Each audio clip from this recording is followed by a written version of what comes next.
I really like this, and shooting, I mean, it's fucking cool. Plus, they all look just like cool. I mean, look, if I'm gonna let you in on a secret here, the only reason I Yeah. do games is because it looks cool. Most people don't get that. They suffer an ego death and they're like, well, my life is over. And then they go buy a fancy car because they have a midlife crisis. I feel like when it comes to what I do now with CrossFit training and tactical games training, I don't think I've ever done anything harder than this. I think you have to do that in order to succeed or to get to where you want to get. If you don't push yourself into a discomfort zone, I just don't feel like anything really is going to happen the way you want it to. Like, I feel like a high performer is just someone who just has that discipline and that determination and that grit to just do the thing no matter what. It's like all in. Nothing else matters. Nothing else is going to derail me from doing this the best that I can. Because growth doesn't come from comfort. It comes from doing the shit that you don't feel like doing. This is Discomfort Required. This is Discomfort Required. I'm your host, Trent, and I have my friend Jen Libby on today. Jen Libby is a CrossFit Level 3 coach in North Scottsdale, and we're going to get into her whole story, how she's a badass in the tactical games, and she does really cool shit with horses, too, which is going to be awesome. And we're going to get into her whole story. Jen, how are you today? I'm doing well. Doing well. I had a good day today. Yep. Okay. So, first thing, what does discomfort required mean to you? What does discomfort require mean to me? Yep. Well, I would say a lot of things in life require discomfort in order for you to succeed.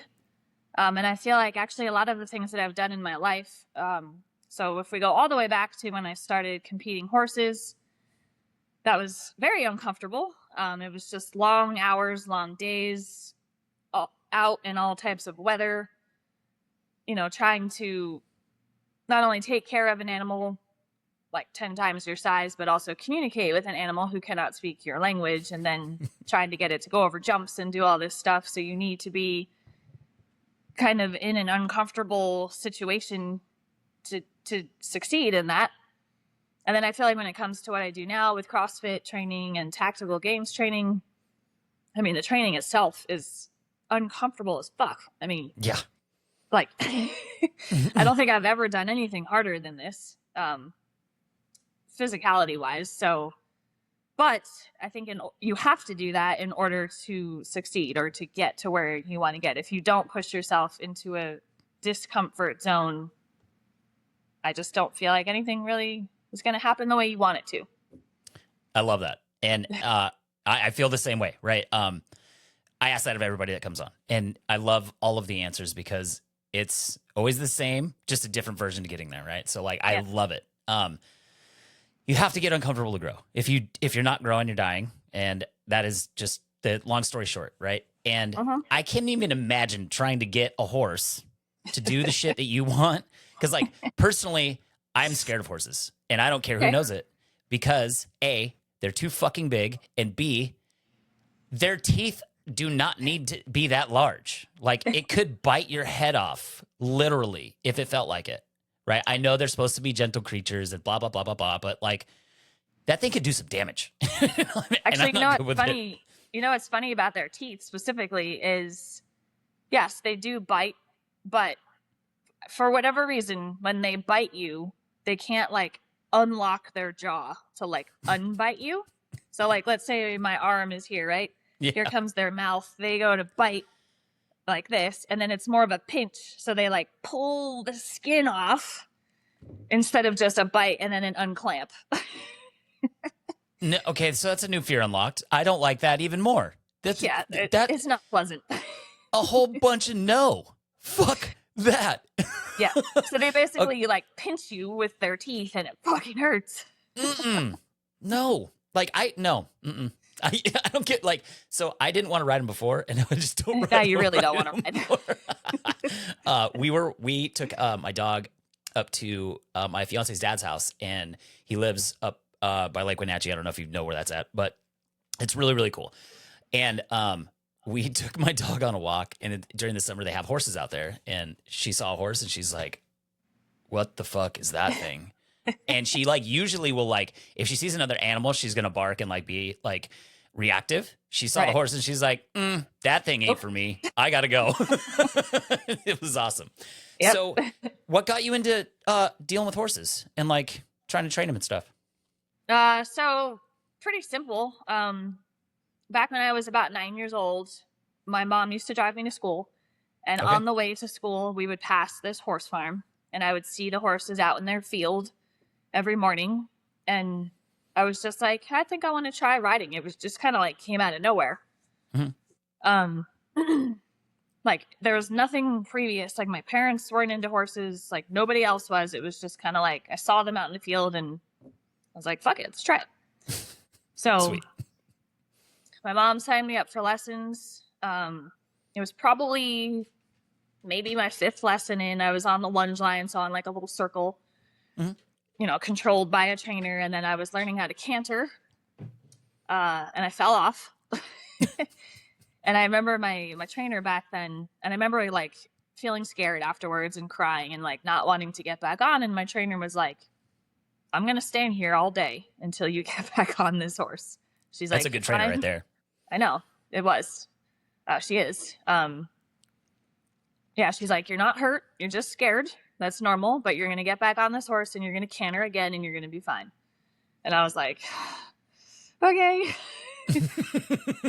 So I got back on, walked around. She's like, all right, let's try it again. So I trotted and it was fine. And then we cantered again. And then I was fine. I didn't fall off again.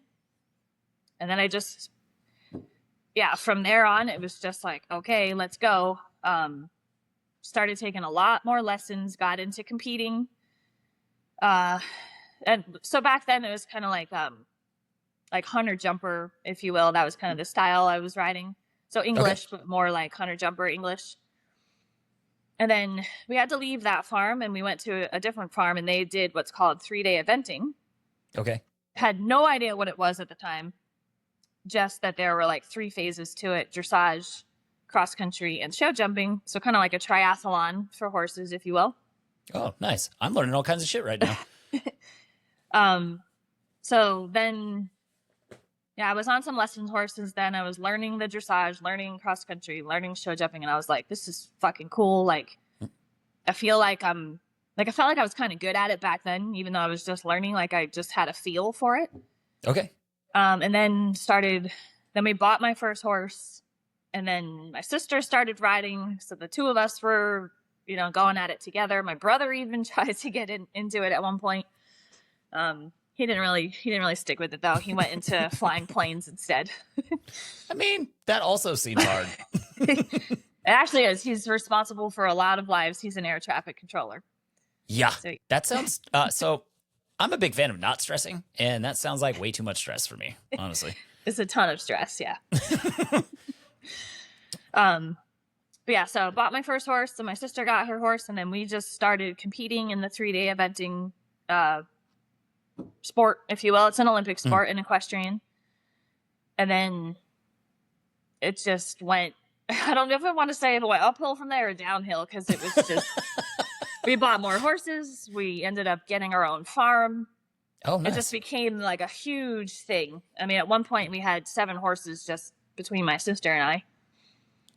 And so many big animals. Yeah. Just so many. And all different personalities. They have all they're not like a one size fits all. You have to you have to learn them. They're like humans. Humans are tough. And you can't even talk to a horse. I know. Just like a dog. Just a big Basically. fucking dog. So just got into competing, got to the upper levels, did pretty well, did really well actually. I'm gonna toot my own horn here. Toot away. Fuck it. Yep, did that for quite a while. Then we ended up getting a farm also in Florida, so that because I'm originally from New Jersey, so that's where our farm was, and it was too cold in the winter to continue training because the ground would freeze and you just couldn't really do anything. Right. So we would travel to Florida to our farm down there and stay there from December 1st until May 1st, and then come back to New Jersey for the other months. so that we had I a mean, full year of training.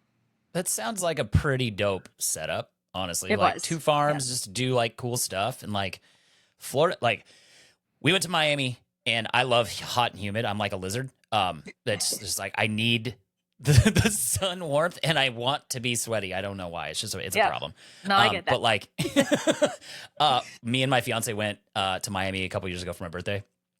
And as soon as I got off the plane, I'm like, oh, this is great. And she's like, eh. It's like walking into like just damp air. Yeah. I'm like, let's go. Let's fill my lungs with water. Let's go. Yep. All right. We're back in New Jersey. Yep. So I would train there. My sister and I would train there. I also had clients that I would train so I was in my 20s at this point. So early, like late teens, early 20s. And I had been riding all the way from 9 years old up until then. Okay. And then, how old was I when I was probably, I guess I was early 20s when I had my really big win. So there's what's called the North American Young Rider Championship. Okay. So there's different regions across the U.S., like, groups of states, or actually they're called areas. And then if you placed, I forgot exactly how it went, but if you had to basically qualify to go to the Young Riders. Mm-hmm. So I qualified. Nice. My sister did too. So that meant, I feel like maybe there was just a handful of us that would come from each area and then compete against each other at the Young Riders. So kind of like an Olympics, if you will, like a baby Olympics. And then I remember I did my dressage. I think I was like 6th place after dressage. So kind of like, not super happy with that. And then I moved up after the cross country to maybe 3rd. And then I did show jumping and I had a bunch of rails. So I knocked down like the rails off the jump. So that cost me penalties. So I was like, I don't think I did that well. So I come out of the arena and I'm standing there and I'm waiting for the other 2 riders to go that were ahead of me. And I actually wasn't really watching them because I was just kind of in my life. I didn't do that well. Mm-hmm. Just kind of bummed. Trying to be sportsmanlike about it, but feeling like, fuck this. Not kicking shit over or like throwing things. You're like, oh, God, I want to be so mad right now. Very internal, just killing myself. But so then the coach for the team, so the other 2 riders go. I don't watch them. The other 2, the coach comes over to me and she's like, you just won. And I was like, what? I'm like, get the fuck out of here. No, I didn't. Yeah. I had 2 rails. And she's like, but 2nd and 3rd had more rails. And I was like,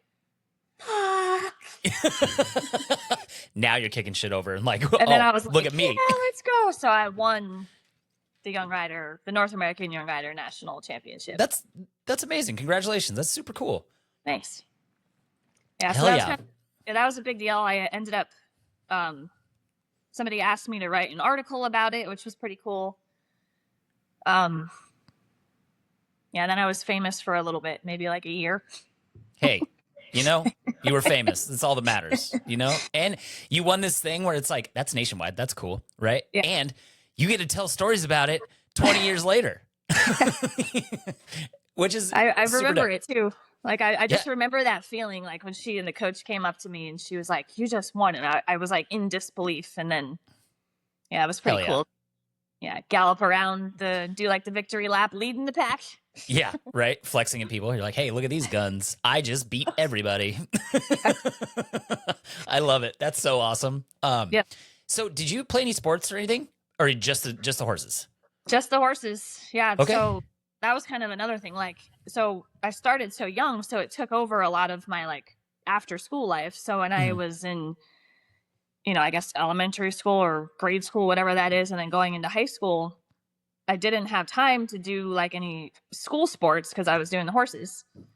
And I was kind of like an outcast. I didn't really have a lot of friends because nobody else did what I did and I didn't do what they did. So it was just kind of like a weird, just an outlier. Dynamic. Yeah. Yeah.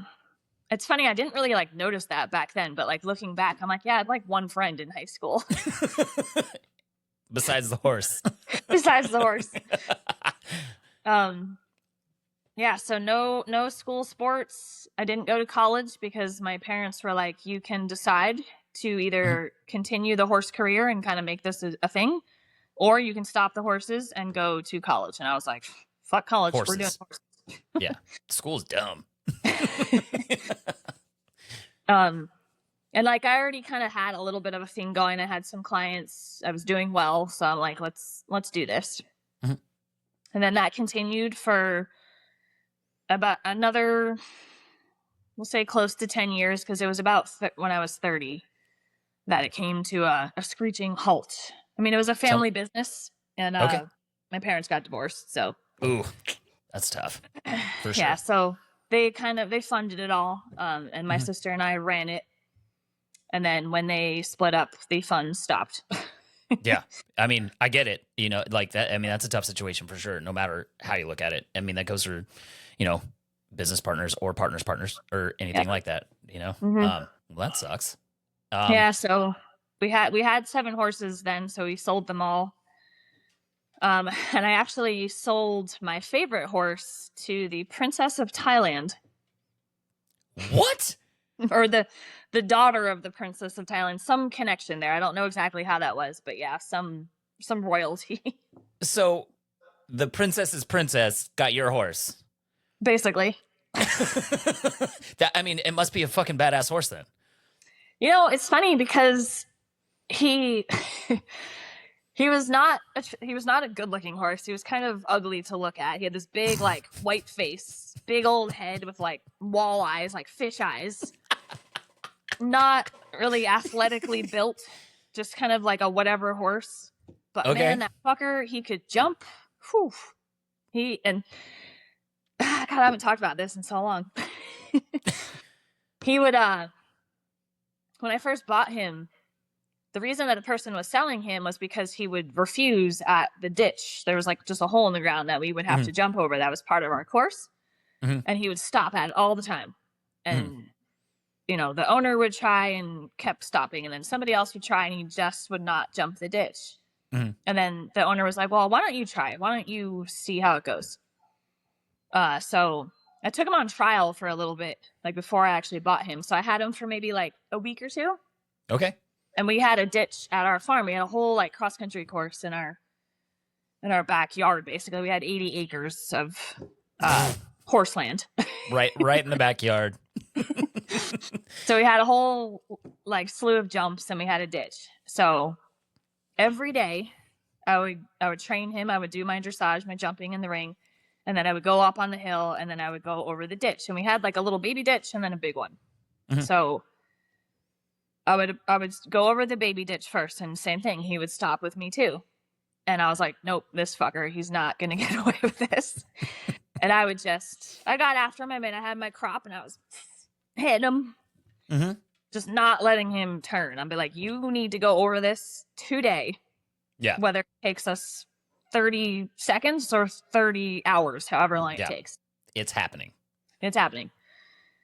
So he goes over the baby ditch finally. And he just kind of jumps it like, oh, no big deal. I'm like, you're not even scared of this. You're just being a little dick. Mm-hmm. So then next day, come back up, jumps over it, no problem.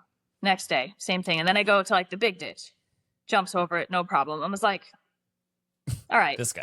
you've been fucking with everybody up until now. And I could just, like, it's just his personality. I'm like, so you realized, he's like, okay, I can't fuck with Jen. So I need to go over the ditch or she's going to beat the shit out of me. Yeah. Way to go. That's some grit right there. He never, ever stopped at the ditch again. And he was like a fabulous jumper. He was always like, ping, like legs up. Okay. And just loved his job. Yeah, he was great. That's awesome. Right on. Yeah. And Princess got him. So that's also cool, right? And I think she took him. Did she go to the Olympics? I think she took him to the Olympics riding for Thailand. I'm not 100% certain on that, but I'm pretty sure she either qualified for it or she went. Not sure. That's crazy. Yeah. You have like this whole like story that I'm sure there's a lot of people that don't even know any of this. Oh yeah, no, a lot of people have no idea. And now your secrets are all coming out, just so you know. Yeah. That's awesome. So So that all came to a halt when you were 30? Correct. Yeah. Okay. And then what happened after that? Well, I was like, I don't know what to do here because that was Mhm. kind of my life. That was my work. That was my money. Yeah. Um, And I mean, probably like your identity too, right? So it's like yes. when anything changes like that, I mean, it's like you have to go through an ego death, which is fucking hard, Mm-hmm. right? And you have to accept the fact, like, well, now what, right? Yep. Well, that's tough. Everybody's been there at some point. I'm actually glad that you recognize that because it definitely was, and I believe still is actually my identity. I mean, I'll ride every now and again because my sister, she had to sell all of hers too, but she got back into it years later where I Mhm. didn't go back into it. Um, so when I go out to visit her in California, I'll ride, and it's literally like, I can't, it's just, sometimes I'm like, why did I ever stop this? Because this is just so amazing. But Right. Is it like, does it make you feel like home? Like, oh wow, yeah, this is the thing. So that would be a good explanation. It's kind of like, this is what I'm supposed to be doing. okay. So like there's like a phenomenon, right? There's a couple things that happen. There's people that get burned out on a thing, Mm-hmm. and it's like that was their passion, right? And then they just do it, and then they do it, and they do it, and then they get burned out on it. Yep. That kind of happened with me playing hockey. Like Okay. now, I'm like I could go shoot some pucks, and then be like, nah, I don't need to do that again for another 10 years. It's not that big a deal, right? But then there's people like you, where it's like if you just jumped on a horse and you feel at peace and you feel at home and things like that. I mean, that's a telltale sign like that is still your passion, right? Yep. And it's something to explore, right? Mm-hmm. I know you kind of have put your passion in a lot of different buckets now, which is great. Instead of just being attached to that one. Yeah. But it's kind of also great. Like if you went through an ego death and you still have that passion and love for it, that's remarkable. Most people don't get that, right? They suffer an ego death and they're like, well, my life is over. And then they go buy a fancy car because they have a midlife crisis. Yep. Yeah, you're about to make me cry a little bit here too. So, Hey, get those emotions out. It's good for you, for sure. I love this. We just became best friends. Check that out. and it's funny because, and we'll probably get into this later, but like the same feeling that I had / have with the horses is very similar, if not the same, as to how I have with CrossFit and now tactical games. And they all have kind of a similar thing that satisfies me. A lot of things don't satisfy me or impress me. Right. But those three things very much so do. So one of the reasons why I wanted to have you on so bad is because there is a difference between high performers and there's a difference between people that just work hard, right? I can tell that what you do it wholeheartedly, full bore, whole ass, no matter what. Like there is no doing it half-assedly, right? Correct. And that is a high performer, like how I kind of see it, a high performer. Because that is something that you are born with. That is not, you can't just teach that, right? Like there's a different type of grit and a different type of mindset that goes into like, hey, I have a goal or I have a thing and it's getting 100% of me.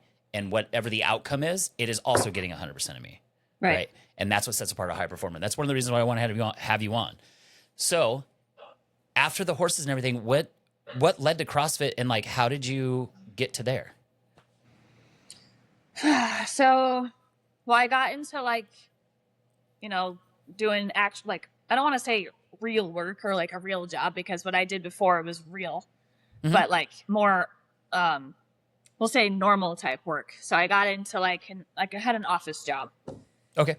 And I remember like the whole 9 to 5 just sitting at a desk and I was like, I fucking hate this. Fuck this lamp. This lamp's going in the trash. But I was like, I have to do this. I have to make money. So I did that for a little bit. And then the guy I was dating at the time, he hit one of his friends was doing CrossFit. And so I was doing, what did I do before that? I remember I had put on some weight. That's right. Because I remember we hiked the Grand Canyon, my sister and my mom and I. And I wasn't like heavy, but I definitely was fluffy. Okay. And I remember I weighed myself at her house and I was 150. And I'm going to say this weight now. So I was 150 pounds and I was like, ooh, that's too much. Okay. So I was like, all right, time to lose some weight. So after the Grand Canyon, I joined kickboxing, like the Okay. fitness style. So I did that for a while, really liked it. My knuckles were like fucked up from that. But it was great to busted ass just like, hands all the time. yeah, just punch shit. So I did that for a while, lost a bunch of weight, but like just lost weight, didn't gain really muscle. Mm-hmm. And then that's when it kind of came together because I was like, I want to build some muscle. I forgot how I kind of came across CrossFit, maybe just on the internet or somewhere. And I was like, God, those girls are jacked. Like, I want to look like them. That's usually how it goes. Like somebody's like, oh, that person's ripped. Yeah, I was like, how can I look like that? So my boyfriend at the time, his friend, she did CrossFit. So she brought me to my first gym. And it was in New York State at that time. And I remember it was the middle of winter, so it was January. It's freezing. The gym was just a warehouse. Like, no heat, broken windows, no mats on the floor. Oh Cement, my God. just a rig. I felt like, and maybe there were some mats under the rig, but like just cobwebs, just dirty, just an abandoned warehouse. Yeah. It's And like everybody's first CrossFit gym. And if it's not your first CrossFit gym, you're not doing it right. And then I remember, so he goes over the workout and I'm like, I don't know what this is. And then he's like, all right, everyone outside, mile run. And I was like, there's snow on the ground. But I didn't say that. I just like thought it. And then I saw nobody questioned it. They just went outside and ran. So I was like, okay, I guess we're going. So I go out and run in the snow for a mile. I think I came in last. I do remember coming in last because by the time I came back in, all of them had started like the second part of the warm up. And I was like, yo, thanks for waiting. Yeah. You're like, and Fran actually was the workout. oh my! And I swear, everybody does some sort of fucked up benchmark. The first time, my first workout was Murph in a park. Oh my God, it's so fucked. That's worse, right? God. But yeah, it was Fran, and I had pull-ups. I feel like I had strength from riding the horses, like pulling strength. So I've always been able to do a pull-up. So I ended up doing strict Fran because I didn't kip, so I just did strict pull-ups. It took me like 15 minutes to do it. But dope. I remember afterwards, I was like, this is fucking cool. I'm coming back tomorrow. And it just... That's awesome. That's how it started. Yeah. Yeah, I love that. And you know, like most people that I talk to that end up doing CrossFit, it's a story exactly like that, right? It's like, oh, I got my ass kicked. I want to continue to do this. Or, oh, I realized that I am unfit and I need to continue to do this. Yep. Or people that are psychos and they're like, you know what? I just threw up in the parking lot. I don't ever want to do that again. Might as well just keep doing this. Yeah, that was me. So, yep. But you know what else I liked about it too was our coach was a former Marine, and he was just a hard ass. Like he maybe said 10 words the whole time. There was no like, yeah, you're doing great. It was just like, do this, do that, fix that, fix this. It was just like hardcore, but I liked it. I liked it like that. Okay. So okay, I see who you are as a person. I don't really care for the fluff. I'm not fluffy myself, and I don't really care to receive that. I'd rather you just tell me it like it is, even if it fucking sucks, than beat around the bush and make it sugar coated, you know? As the way it should be, for sure. Yep. So yeah, that's how I got into CrossFit. And then, so that was 2013. And then I moved to another gym. I don't remember why. But then I don't remember that. It's too cold in here. Fuck this place. Well, the gym I moved to, they didn't have heat either. It was just as cold. No, nice. But yeah, so that gym, the owner was like, hey, do you want to coach? And I was like, sure, I guess. Like, why do you want me to coach? Mm-hmm. But I was kind of like intrigued by that because I had coached like horses for so long and teaching people how to compete and do all that stuff. So I like to teach a skill. Mm-hmm. So when he asked me, I was like, all right, let's do it. So he's like, go get your level 1 and then we'll get you in. So I got my level 1 passed, no problem. And then started coaching and was like, okay, this is a lot different than horses, but Right. but different, but the same. Like you need to convey a message across, and it needs to make sense, and you need to get like, if I'm Y and they're X, I need to get X to do what I want. So back when the horses, it was the same thing. Now it's just a human. Yeah, for sure. Sucked horribly. So bad in the beginning. God, I remember like I would just freeze in the brief. I'm like, yep, just do that. Have fun. But then, practiced, got the hang of it, did some more classes, got experience, and then I was like, okay, and my style with anything is, if I'm gonna do something, it's gonna be all. It's not gonna be half-assed, like you mentioned before. So, got my level 1. I was like, let me get my level 2, and then I just kept going, and I'm like level 3, and then just repeat level 3, and now I want my level 4, and it's like, I'm not really sure where the cap is. Probably level 4, but yeah. I mean, they might come up with a level 5. Who knows? Or 26. But, who knows? Yeah. We can't trust CrossFit at this point. I get it though. Like, I kind of did the same thing. I got my L1. I loved coaching because I had a really great coach, and I like movement and I like helping. Right. So it's like, before I played hockey, rode dirt bikes, did all kinds of stuff. And it's like, I didn't like have a direction in life. Right. I knew that when I had a normal-ish job, it was, I was a project manager for a data infrastructure company. So like we built, like server rooms, right? So like all of the blue cables that go into server rooms and stuff like that connect all the networks, like we used to build those. And I loved it because it was just like, being an adult, getting to build erector sets. Like it was just really fun. And like, I got to use like an engineer brain, and I loved it. And it was like, this is awesome. But I hated the people that I worked with. And I was doing CrossFit for years at this point. And I had already got my L1, and I made a decision. I'm like, hey, I hate these people because, I mean, we were union, and it's like these fucking assholes. They're just like, I'm going to do whatever the fuck I want and not work. And it's like, bro, this ain't it. So I decided, I was like, I'm going to coach full time.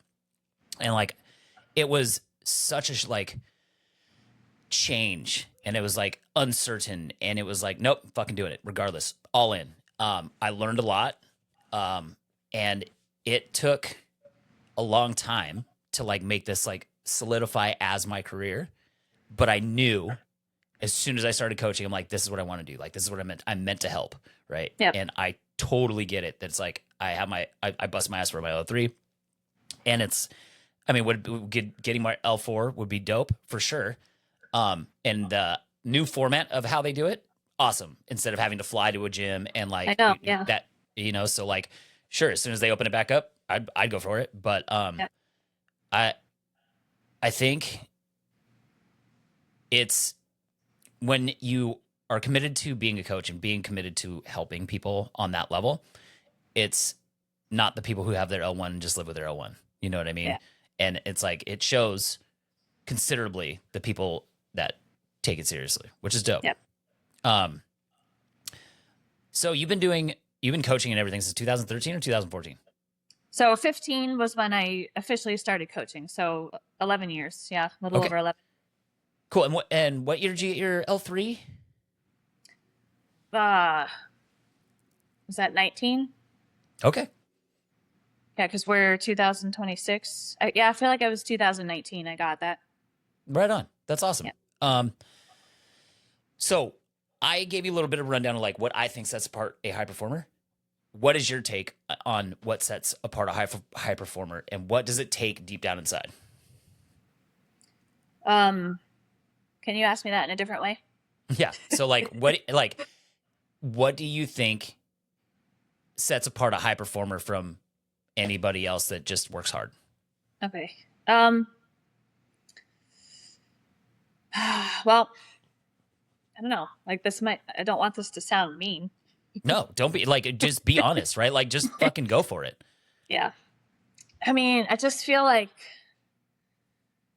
it's kind of like you said before. Like, I feel like a high performer is just someone who just has that discipline and that determination and that grit to just do the thing no matter what. So whatever they sign up to do, whatever they want to do, whether it's coaching, whether it's tactical games, whether it's competing horses, it's like all in.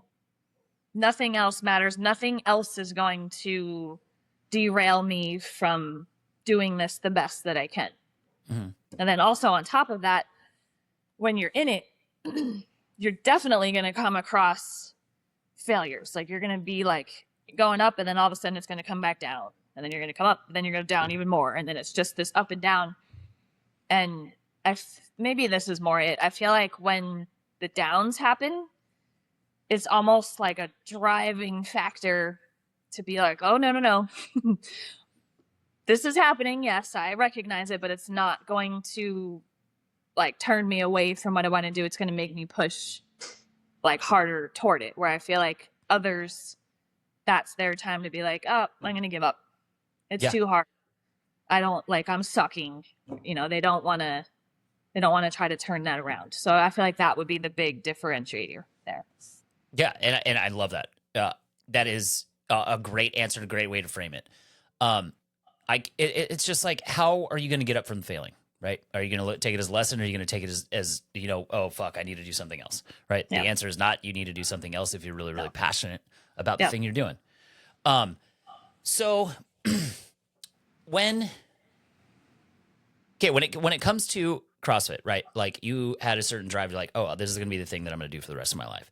Yep. How did you stumble into the tactical games, and how did this become like the new, like, oh, I fucking love this? So a friend of mine did it. So back in 2023, I think it was. Mm-hmm. Or no, was it the same year? No, I think it was 2024. It was February of 2024. Okay. She went down to Sierra Vista to do it was her first tactical games. And I was like, I'm going to go watch you. I'm going to go support you. I went with some other friends. And I had no idea what it was. I just knew that there was guns involved and there was some fitness, but not like, that's all I knew. So we go down. She's in an Airbnb, so we stay with her. And like, there was kind of a familiarity to it, to like going to a horse show. Like you have to, not so much, like I recognized that more later, but like the whole packing up and all that stuff. But I kind of saw it with her. Like she had to pack up all her stuff, bring it down, like stay in this place, get your food, like just kind of take care of yourself at a different location. Like you're not at home.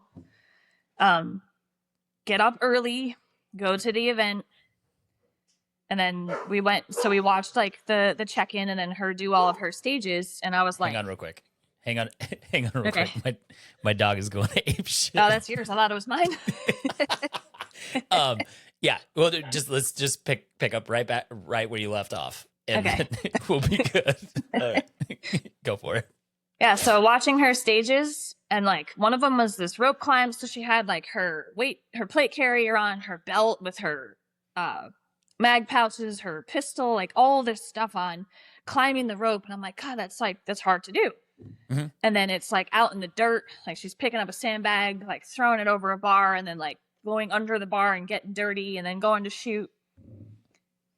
And I don't know, just watching it and like just the different, like, I don't even know how to, I don't want to say different disciplines of each thing, but like different aspects, I guess, of mm-hmm.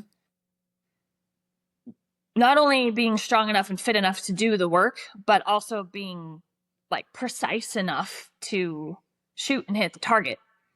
And I was like, there's a lot of parts to this. It's not just one thing. Mm. So I was like, I really like this. And shooting, I mean, it's fucking cool. Let's be real. Plus, they all look just like cool. I mean, look, if I'm going to let you in on a secret here, the only reason I do games is because it looks cool. I'm just kidding.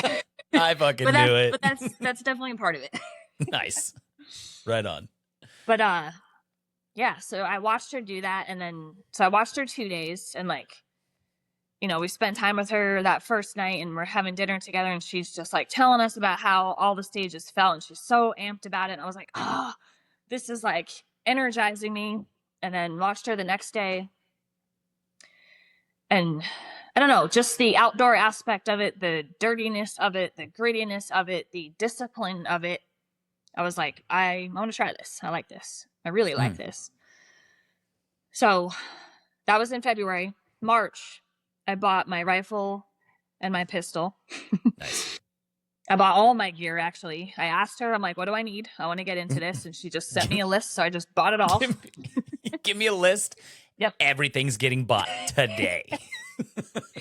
That's why I told you the other day. It was like, it was a buy once, cry once. Hey, like I figured, like I look at it like this. I've done this so many times in my life, and I know everybody has at some point. You buy the cheap thing, and then you end up buying the fucking expensive thing anyway, right? So it's just like buy all the expensive shit to begin with, and then you don't have to fucking worry about it, right? And then it's like it's gonna suck once instead of sucking multiple times because you bought the cheap shit, and you're like, motherfucker, right? So just get it out of the way. Yeah, so I bought all my stuff, and then I made myself sign up for an event that fall, that September. It was in Utah. It was the closest one. So I was like, I have to sign up for this. I have to do this. Yeah, so that was in September. I bought all my stuff in that previous March. I don't know what I did. Have you ever shot or anything before? Yeah, but so I was familiar with it, but I wouldn't not good, like just a handful of times. Okay. So like almost no experience. Yes. You buy everything in March. Yep. You find the tactical games in September. You sign up and you're like, I'm going to go fucking do this. Yep. That is the way to do anything. That's fucking awesome. Like me and my fiance, we're getting into it now. Right. And because it looks fucking cool. And I think, like you were saying before, there's so many disciplines that go into it, right? It's like you have to be disciplined to train. You have to be disciplined to be good at shooting at stuff, right? Which is hard, especially when your heart rate's very high. You have to be disciplined to work out, right? And it's like, that's also fucking hard. Yep. And it's just like a whole new ballgame. And I love the fact that like it's something new and it's going to be exciting. And me and my fiance are going to do it. And it's like, fuck yeah, this is cool, right? And we get to look like a bunch of badasses in dirt and fucking shooting guns. Pew pew. It's gonna be. You guys are gonna love it. You're gonna love it. Yeah. I'm sorry. I get sidetracked very easy. So September, you signed up. You're fucking doing the thing. Let's talk about it. So I did a bunch of dry. So I had a coach that helped me kind of get into it. He helped me with a bunch of dry fire stuff first, just learning like manipulation of the firearms. We did a bunch of training in his garage over, from we'll say March to June. And then July, we started live fire at the range. We would go out to Ben Avery that's here. And I remember he would have the target out at like 5 yards. So close. And like little circles or whatever they were. I didn't hit a bullet in the target for weeks. It was on the cardboard. It made the whole thing, but it wasn't where I needed it to go. It makes me think of Super Troopers when they're shooting at him and think, what's this little guy? He's like, that little guy? I wouldn't worry about that little guy. Kinda, yeah. And I was like, God, I suck at this. Like, this is hard. And I would get like frustrated with myself because I think I kind of came into it thinking, okay, this won't be that bad. I'll be all right. But I was like, nope, it's bad. I'm not all right. Not all right. But I also, like, anytime that happens to me, especially if it's sport related, like, it's my brain just goes, you need to get good. You cannot back away from this. You cannot, like, accept that. Because I can't live with that. I can't live with, like, trying something and sucking and just being like, oh, well, I suck. No. If I'm going to do something, I got to be fucking good at it. And that's badassery right there. That's what that is, for sure. So, trained. So from July to September, like hardcore every weekend at the range. I would say it got better, but certainly wasn't anything wonderful by the time the event came. But at least I like felt safe with the weapon. I felt like I understood how it worked. And then my coach was like, let's, just do the event. It'll be practice in itself. Just get through and then we'll go on from there. So, yeah. So then we drive up to Utah It was what, 10, 12 hours, whatever, to get up there. So like that in itself was a feat. Like packed up all the gear. It was just like a ton of stuff. Too much, actually. So I've far. learned I've learned I don't need to bring that much stuff. But it reminded me of the horse shows. It was just like pack up all your shit. I was so organized with everything. And like triples of everything. That's why I overpacked. Like, yeah, I need 12 pants. If I don't have 12 pants, what? I mean, I'm only there for 2 days, but you know, like if I don't have 12 pants, what the fuck am I gonna do? Yes, exactly. I had like 12 of everything. Perfect. I don't see a problem here. And then, so we get up there, I ended up doing like a tune-up. So they have like a tune-up course on Fridays. So if you're kind of like a first timer, they have this little 3-hour course that's taught by a different guy. Did it back then. I'm not sure who does it now, but some trainer, and just kind of goes over basics, just kind of is like nothing too fancy. Just like if you're a first time, just kind of get the nerves out. So did that. And then same thing, we go to shoot the pistol, and again, it's like I wasn't bad from 5 yards, but we backed up to like 10 yards, maybe it was 15, and I shot, just like one shot, and it like I wanted it to go there, and it was like down here.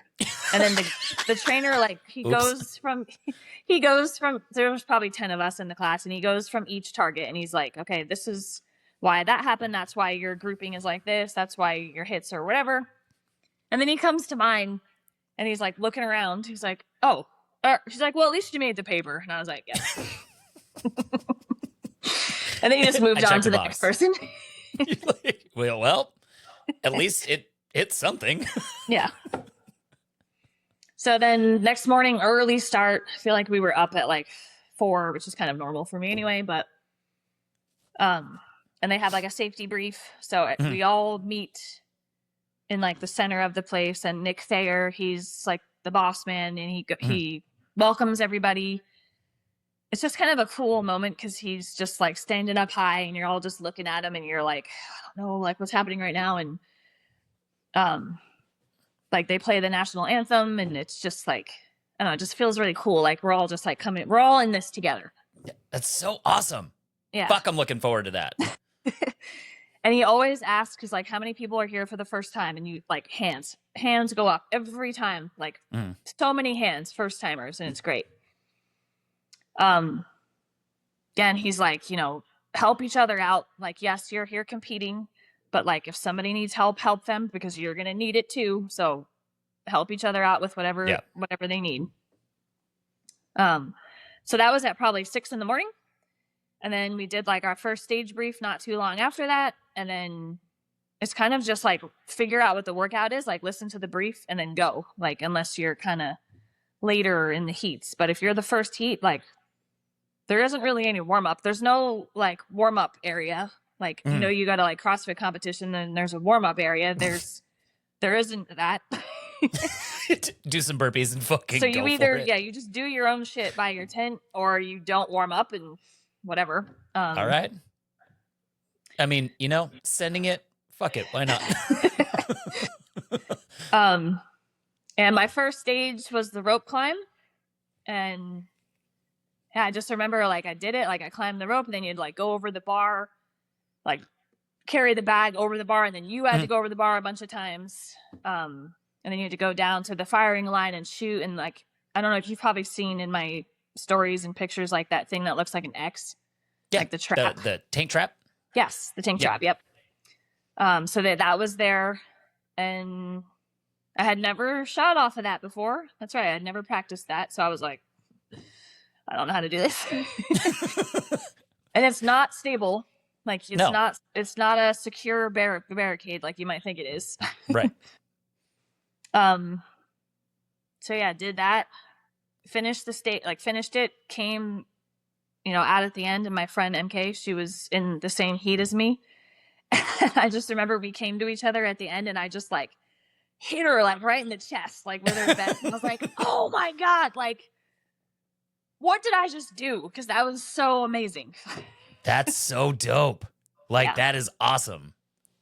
Yeah, And I was like really nervous, like leading up to that. But afterwards it was like cool. Like I understood what we were doing and she helps me out a ton. And there was like 4 stages, I think, that first day. Yeah, there's usually like 4 a day. And yeah, they were rough. So I had done the intermediate division, which would be like scaled. So I feel like the weights were a little bit easy for my fitness level at that time. Okay. But the shooting, of course, is really where it counts. Yeah. And now I'm at the 40 plus, which is like the RX division. And that's meeting me at my fitness level for sure. That's good. So yeah, when I start, I'm 44. So I'm like, I'm going to be in the old guys. And I like saw there's some old guys that are fit for sure. Right. But I see videos of these old guys that are like the gun counter dudes with a big old beer gut. And I'm like, you ain't got no fitness, but you're going to fucking murder these targets. And I'm like, I'm just going to go faster than you. That's all just what's going to happen. Yeah. I would say like fitness definitely counts. You do need to be fit. Especially like if you're going to do the 40 plus or higher, that level, because it's those weights, they get rough. But at the end of the day, it's the shooting that counts. Yeah, for sure. So clearly this is like a drug. That's okay. How soon after the first one did you sign up for your second one?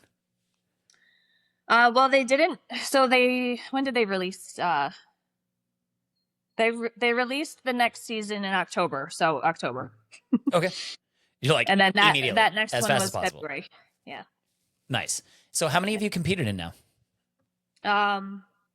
This past one was my 5th regional. Okay. And I've also done 5 skirmishes. Okay, so quite a few. Yeah. That's awesome. And it's not even been 2 years. Not even 2 years. And it's like, that's 9 events. That's pretty legit. That's way to go. That's super cool. Or no, 10 events. 10 I can math, I promise. For sure. And I was like, I think it's 10, but we'll go with 9. Yeah, I can math. Sometimes. That's super awesome. So this last one, let's talk about this last one because I want to touch on this, and then I want to get into a little bit of more about your life and coaching real quick. Okay. So this last one, talk me through it. I know you got 2nd in your age group, which is fucking dope. Way to go. Thank you. Talk to me through the weekend. What has changed from the first one to this one? All right. So we're going to go back to, so I did that first one in September of 24, and then I signed up for the February one of 25. And I remember, so 24 was kind of like my entryway. I didn't really have any expectations. I finished 6th in that one. So I was like middle of the pack. So I was okay. But I wasn't like, okay, it just is what it is. But when I did that February one, I had a little bit higher of an expectation of myself, and I fucking tanked. Like I sucked at that one. I was like 7th, I think. Okay. Same division. And I was like, nope. So just like I said before, I'm like, we're not going to stay here. So I was like, I need to improve. Right. So literally it was the weekend after. So every weekend after, so from the weekend after that event, all the way up until Kingman this past April. So we're looking at just over a year. Trained at the range. Every Saturday, 2 hours, just put time in, did all sorts of drills, started off with kind of more basic drills, and then kind of got into more advanced stuff. And it was like this the whole year, just up and down. And I just remember every time it was coming down, I was like, nope, learn from this. Learn from like, what is happening here? Like, why are you failing? Fix it. So then I would just learn how to fix it. I would either figure it out myself, just trial and error, or I'd watch videos of people, or I would get advice from other competitors. And then sometimes I would go during the week. Like, and you know the summer, well, maybe you don't know the summer in Arizona, but it's fucking brutal. Actually. It's brutal.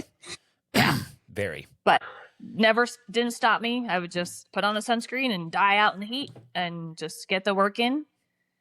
And I had done, so that next June was my first 40 plus. Okay. So I was like, I want to move up. Well, the thought process behind this was I knew the weights were heavier, but they were within my like range. Okay. Is that a sneeze? No, that's a cough. Oh, sorry. There we go. There we go. We're good. So yeah, the thought process was, okay, I'm going to be competing against ladies my age. They're probably going to be broken a little bit like me. So it might be a little bit easier. Like, not that I'm looking for easier, but it might just be more people my level. Right. It will align with where your fitness is at. Yeah. And that's the way I'm looking at it too. I'm like, oh, old dudes. I can compete against old dudes. Nope. I'm going to tell you, I was wrong. Fair. That's fair. So I go into that division, and there was 50 plus ladies in my group too, and they were fucking stacked. Like fitter than me and shot better than me. And I was like, well, I'm in the wrong division. But then I was like, no, I'm not in the wrong division. I just need to level up. So yeah, that was my first one in that division. I actually qualified for nationals kind of by chance. I finished in the top 5. So it was cool, but it was just kind of like luck. And then I did a team event with that same friend that got me into tactical games in August back in Utah. Right. So that was fun. Like, if you and your fiance are planning to do a team, like, the team is definitely fun to do. I like that. Yeah, we're definitely planning on doing a team at some point. I think that'd be super cool. Yeah, it's definitely fun with the team because you're just kind of like in it together, and you kind of like work off of each other's strengths and weaknesses. Yeah, we've done a lot of competing together. We competed at Wadapalooza together. We competed at Fittest of the Coast together. We competed in Canada together. Like, it's super fun being on a team with each other because, like, we know what our fitness is capable of, right? And it's like, she's my best friend, and it's like I get to do cool shit with her. Why the fuck not? You know what I mean? And as soon as I thought Tactical Games was all solo. I didn't know there was teams.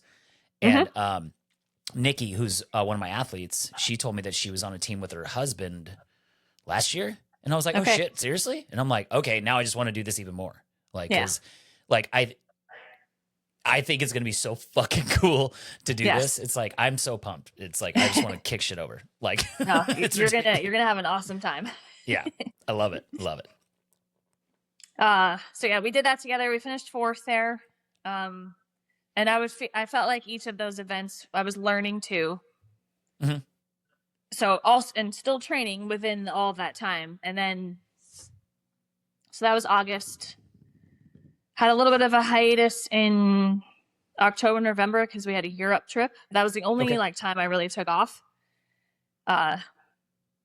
So basically after that, so from November to April, it was like hardcore, like, we're gonna fucking podium at Kingman. Like, that was in here. I'm like, you're gonna podium, like, that's you don't have another option. Yeah, I love that grind. So yeah, I would just be out there for hours, and it would go wrong, and I was like, okay, why is this going wrong? Fix it. I'm like, okay, that fixed it, that didn't fix it. Just going back and forth. And then I started to notice a steady incline. There wasn't any of this happening anymore. It was just steady incline. Okay. Yep. And then, so that was probably from like beginning of March. We'll say February. We'll say February to April, just cruising. And I was like consistently doing well in my training. Okay. So what do you think changed? You know, that's actually a good question, because I've asked myself that. I'm like, was it just the reps? Was it just the time? Could be. Maybe. Right. Or was it like the fact that like you turned the switch where you're like, I'm podium. I like, that is it. I don't have another choice. That's what I'm going to do. Right. I think I was a little bit more like driven toward that than I guess I was at the other ones. I guess the other ones I was kind of like, let's see how we do. This one I was like, no, you're going to make other people see how you do.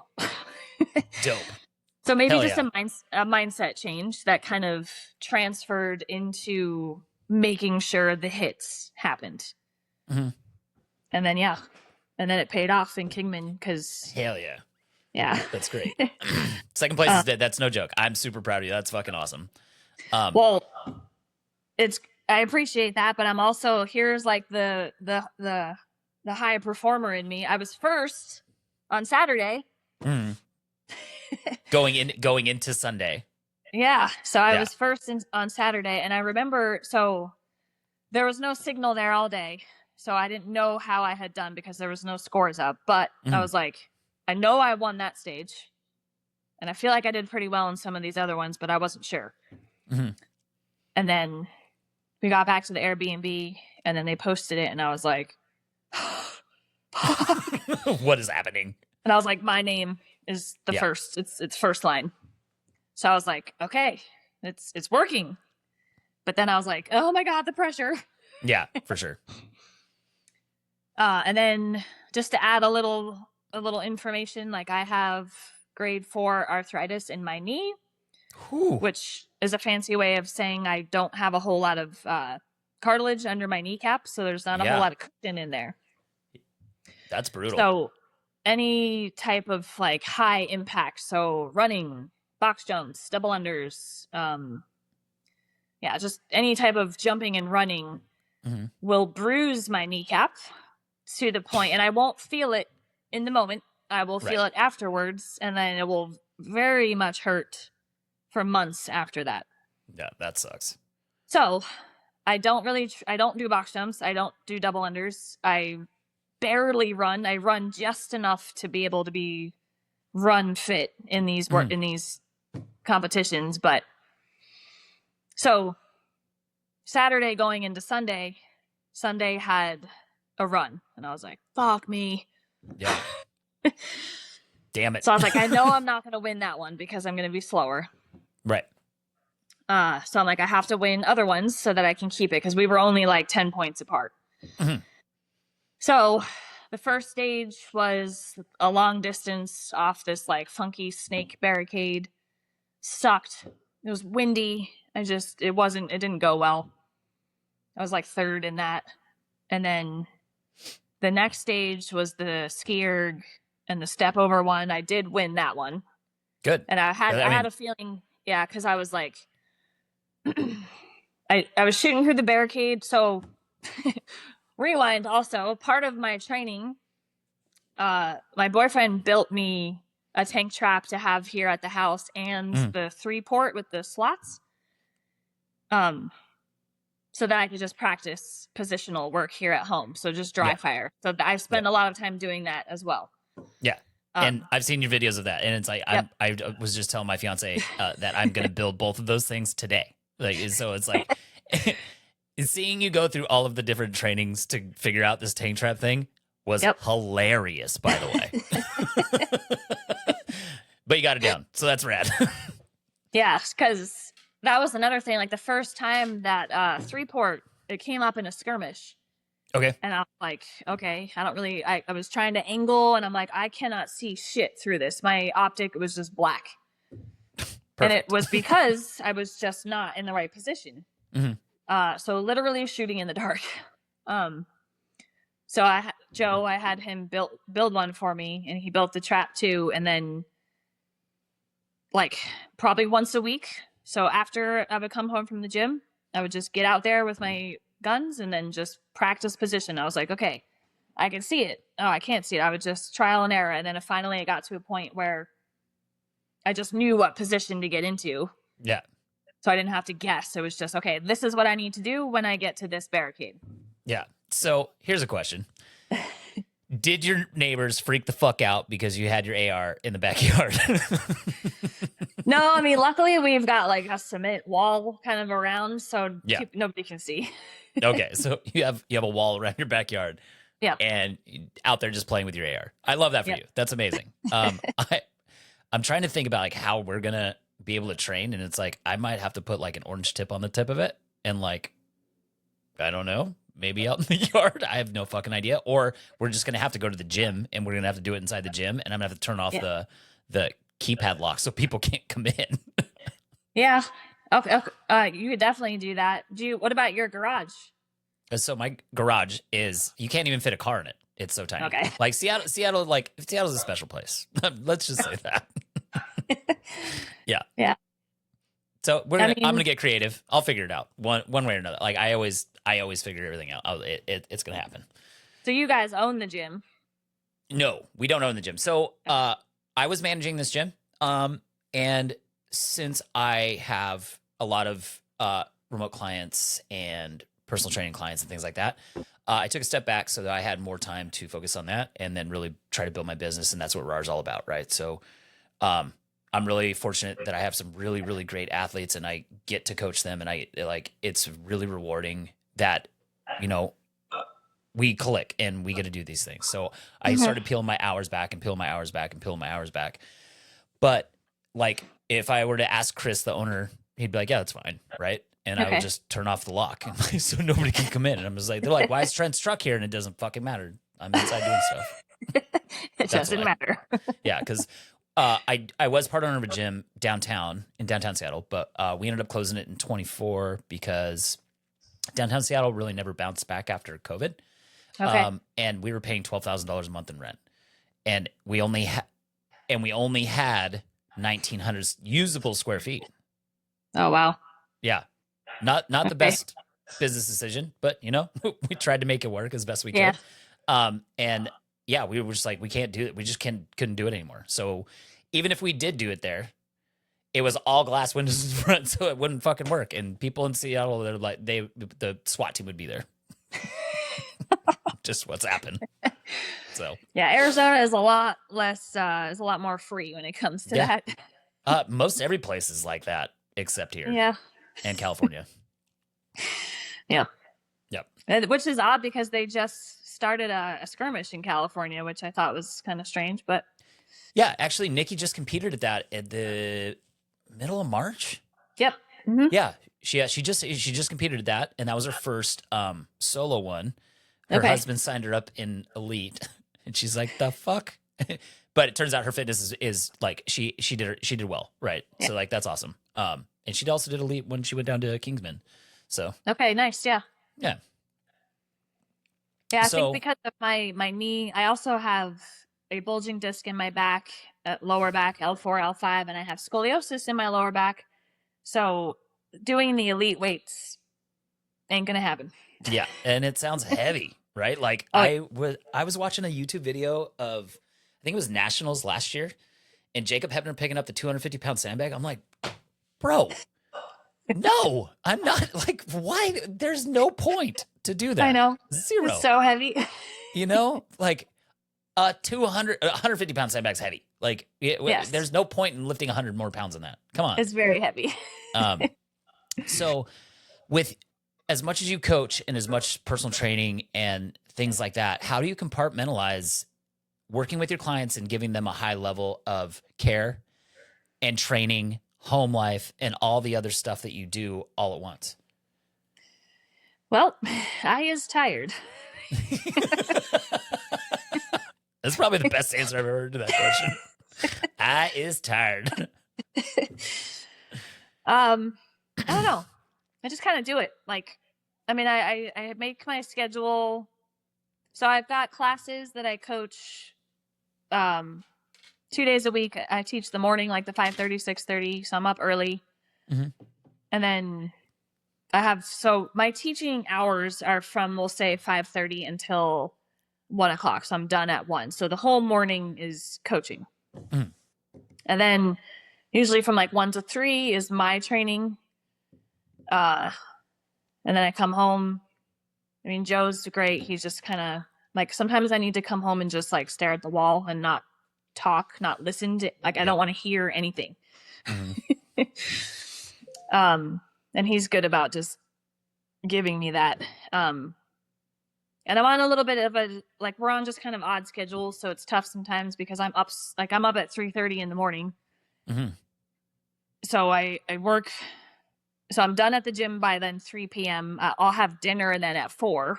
Yeah. And then I go to bed by like 6:30 or 7. So it's just kind of an off schedule where he's just about 4 hours behind me. Yeah. 6:30 or 7. That's early. I'm going to tell you though, because there's hangry. So you get angry when you're hungry. Mm-hmm. And I made this up. There's slangry. when you get angry because you're tired. So you need to sleep. You're just turning into a rage gremlin because you're tired. So if I don't get enough sleep, watch out. Yep, for sure. It like same. But I feel that so hard because people don't necessarily understand unless they do personal training and coach classes and these things. Like, you want to not speak. Like, you are just tired and exhausted of speaking. You're like, man, I just want to not talk, But like, also, like, I go into the gym and like in between clients, sometimes somebody is in the gym and they'll turn the fucking music up, or I walk into the gym to coach a class and the music's at 12 and I'm like, what the fuck are you doing? Just give me a minute. I like, me and my central nervous system like understand like this is going to continue to happen for the next couple hours, bro. Like, I just let me ease into it. I can't fucking get slapped in the face with fucking more Lil Wayne. Come on. I know. I get it. Yeah. I'm glad that you also understand that it's like, sometimes like I get to the gym and it's like, I didn't even listen to 0 things on the way to the gym. And I'm just sitting in my truck like, fuck, I got to go do this. And I'm like having a pep talk. I'm like, all right, bro, let's go. You got to put on a happy face. And then, kind of similar to like the horses, each person has a different personality. So you have to adjust and, whatever. And then you take on that energy too. And like, I love it. I love coaching. I love all aspects of it. I love all different levels of it. I love all personalities even. But man, I am wiped out at the end of the day. The thing is, like what it is. Have you ever watched What We Do in the Shadows? No. Oh, it's such a funny show, and like the movie's even better, right? It's about vampires. It's fucking hilarious. Taika Waititi made it, and it is stupid funny. Anyway, they have a show, and there's different types of vampires. Okay. There's a energy vampire, and he's like, think of like a more boring Dwight Schrute, but like he just like goes next to people, and then people are just like, oh, I'm so tired, and he's like just zapping their fucking energy. I'm like, I love everybody that I coach, don't get me wrong, but some of y'all are just fucking energy vampires, just saying. Yeah, I feel that. I feel for that. sure, for sure. So what's next? What's the next thing that we got going on? Well, so I've actually got quite a few, well, I would say quite a few. I've got a handful of clients that have been working with me, just personal training, that have now switched to want to go tactical games. Hell yeah. Yeah. It's actually been pretty cool because we talk about it in the gym. It's not anything that's not talked about. Right. But I don't go up to anyone and be like, you should do this. You should do this. Like, right. I just do what I do. And people see me, they see what I post, and then they're like, hey, like, I like what you're doing. I want to do it too. Yeah. Inspiring for sure. Like So, definitely. like, What you're doing is now you can't go anywhere. What about now? It's definitely inspiring, right? And that's super awesome. Like, I bet it probably lights your soul on fire a little bit more because like you get to continue to coach, but you're like, now it's like the thing you're super passionate about, that's your sport and your fucking pastime. You're like, yeah, let's go. Yep. That's awesome. Yeah. So I've got my clients that I train at the gym, and then I've got a few of them that I also train outside the gym at the range. So I train them to shoot. I train them. I prep them for tactical games. One of them just did a skirmish last month. Nice. And then she's going to do the Phoenix Regional here in October in the 50 plus division. I have another one. He's also going to be in the 50 plus. Fingers crossed that we can be healthy enough. He's got a hamstring issue going on. Okay. That he can be healthy enough by then to do that. And then I've got a bunch of people in the gym. They're like, oh, I want to do this too. Like, it looks cool. So, but yeah. Right. Because people want to do it just because they want to look cool. That's the main reason. So when's your next one? Well, I'm going to there's a skirmish here in September. Okay. So I'm going to do that. I am signed up for the October regional in Phoenix. However, it is only 5 weeks out from nationals. Right. And you're definitely going to nationals. nationals is 1,000,000% happening. Yeah. So Um, Nikki also qualified for that. yeah, You guys should hang out. I know. I've been talking with her on Instagram actually. Hell yeah. That's Yeah, dope. she's Yeah, really cool. like she's super cool. And yeah, Yep. that's awesome you guys are talking. Yep. So you're probably thinking, oh, what big deal? It's 5 weeks out, but it takes me. So after I do a regional, I need to take an entire week off. My body is like, take a break. Mhm. Like, what did you just do to me? Yeah. So I have to take an entire week off. I usually don't know if my kneecap is bruised until like 2 weeks after. So I can tell you now that from Kingman, it's slightly bruised. It's not bad, but it's slightly bruised. Just from experience in the past, like I know what it feels like. Right. So because of like my back and my knee, like my body just takes a beating, and I'm skeptical that if I do the October regional that I might not be actually recovered like fully to do nationals, even though it's 5 weeks apart. Yeah. So there's that, and also the risk of getting hurt, like for real, at October. Yeah. So I totally get that. We did a lot of competing last year, and it wore me down so much. And it was like training to kind of peak, and then doing the comp, coming down, and then training and not even getting to a peak because they were so close together. And it was like it did a number on my body, and more than my body, like it did a number like on mental. But yeah, like I lost so much drive to even want to work out, and like I just got really burned out, and it was a lot of things that kind of happened all at once. Yeah. But like, I'm starting to work out again, which is great. I'm excited about that, but like the fucking aches and pains that are coming with this, Jesus Christ! I'm like, goddamn, I feel like I'm 44, and I don't usually feel that way. I know. I get that too, because I'm 43 and I'm the fittest I've ever been in my life. So I'm actually going to go back to, so when I was 150 pounds and I thought I was fat when I went to hike the Grand Canyon, I'm 155 pounds now, and I'm as fit as I've ever been. And I'm happy with that weight. So. I love that. That's awesome. Fuck yeah. See, old Jen didn't know it was up at all.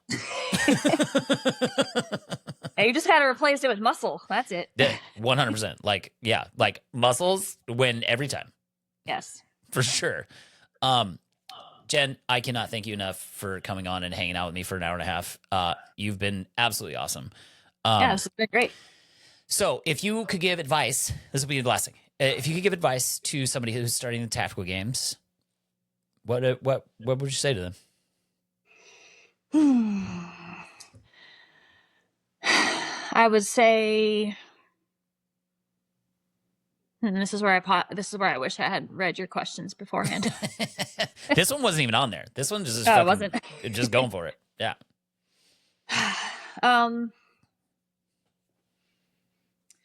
I'd probably say like the tougher side of me would come out and be like, you got to want this.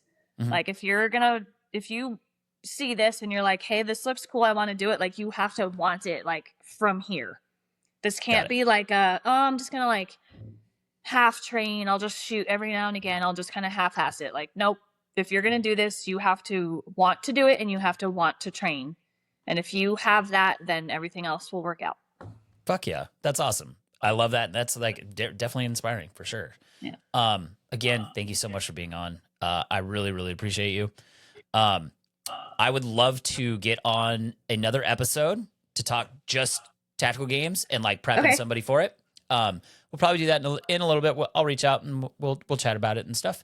Yeah, for sure. But that would be super awesome. So, where can everybody find you or get a hold of you if they need to, because they want some sick coaching? Yeah. I guess you mean like my Instagram or my... Yeah, Instagram for sure.